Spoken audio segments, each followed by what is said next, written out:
హైదరాబాద్ గాంధీ ఆసుపత్రిలో ఎబోలా అనుమానితులు చేరడంతో కలకలం సృష్టిస్తోంది. ఇప్పటికే సుడాన్ కు చెందిన అహ్మద్ గాంధీలోని ప్రత్యేక వార్డులో చికిత్స పొందుతున్నాడు. అతడికి ఎబోలా నెగిటివ్ రావడంతో వైద్యులు ఊపిరి పీల్చుకున్నారు.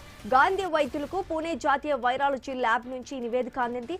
ఈ విషయాన్ని వైద్య ఆరోగ్య శాఖ మంత్రి దామోదర్ రాజనరసింహ ప్రకటించారు. నెగిటివ్ వచ్చిన రోగిని మరికొన్ని రోజుల పాటు ఐసోలేషన్ లో ఉంచుతామని వెల్లడించారు.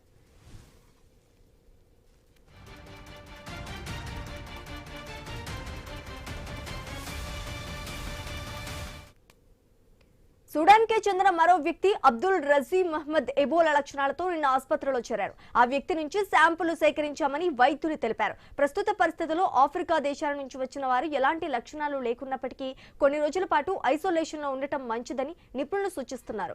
జ్వరం, తీవ్రమైన నీరసం, కండరాల నొప్పి, తలనొప్పి, గొంతు నొప్పి లాంటి ప్రాథమిక లక్షణాలుంటే అప్రమత్తం కావాలని హెచ్చరిస్తున్నారు.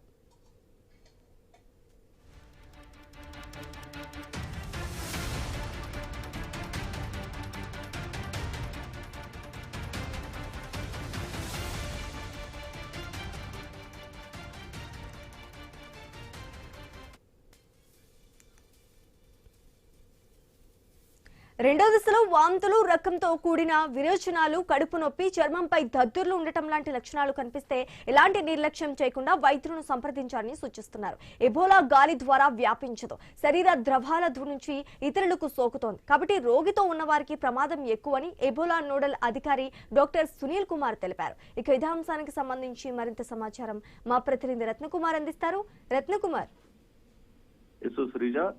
ఆఫ్రికా దేశాలను కలవరానికి గురి చేస్తున్న ఎబోలా వైరస్ భారత్ కు వ్యాపించకుండా ఉండేందుకు ఇప్పటికే అధికారులు అనేక రకాలుగా జాగ్రత్తలు వ్యవహరిస్తూ ఉన్నారు. ఇందుకు సంబంధించి రీసెంట్ గా హైదరాబాద్ లో శంషాబాద్ ఎయిర్పోర్ట్ ద్వారా ఇక్కడకు చేరుకున్న కొంతమంది ఆఫ్రికా దేశస్తులను అదుపులోకి తీసుకోవడం జరిగింది. వారికి కొంత టెంపరేచర్స్ అనేవి ఎక్కువగా కనిపిస్తూ ఉండడంతో ఎబోలా అనుమానితులుగా కనిపించిన నేపథ్యంలోనే ఇమీడియట్ గా వారిని గాంధీ ఆసుపత్రికి తరలించడం జరిగింది. ఇక ఇప్పటికే ఒక రోగి యొక్క శాంపిల్ ను పరీక్షల నిమిత్తం అటు పూణే జాతీయ వైరాలజీ ల్యాబ్ నివేదికకు పంపించడం జరిగింది.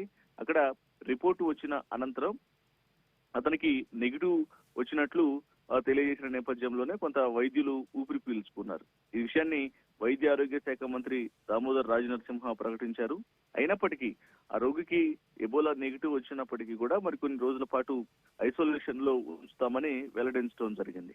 ఇదిలా ఉంటే మరొక వ్యక్తి అంటే మొత్తం ఇద్దరు ఇక్కడకు రావడం జరిగింది కాబట్టి మరో వ్యక్తిని సుడాన్ కు చెందిన మరో వ్యక్తి అబ్దుల్ రజీమ్ మహమ్మద్ ను సైతం అతను గాంధీ ఆసుపత్రికి తరలించి ప్రస్తుతం ఐసోలేషన్ లో ఉంచి ఆ శాంపిల్స్ ను తీసుకొని పరీక్షల నిమిత్తం పంపించారు.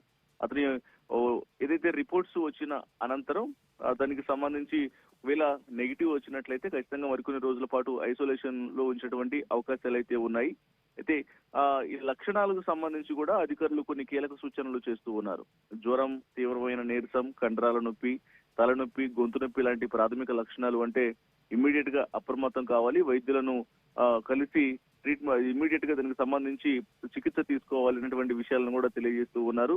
ఇక మొదటి దశలో ఈ కండరాల నొప్పి, తలనొప్పి, తీవ్రమైన నీరసం, జ్వరం ఉంటే రెండో దశలో వాంతులు, రక్తంతో కూడిన విరోచనాలు, కడుపు నొప్పి, చర్మం పైన దద్దుర్లు లాంటి లక్షణాలు ఉంటాయి. కాబట్టి వాటిని ఏమాత్రం నిర్లక్ష్యం చేయకుండా ఇమ్మీడియట్ గా డాక్టర్స్ ను సంప్రదించాలంటూ సూచిస్తూ ఉన్నారు.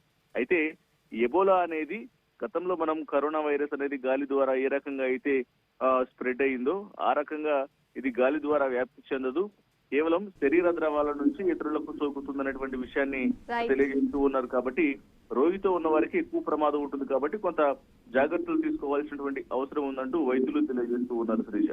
Right, thank you Ratnakumar.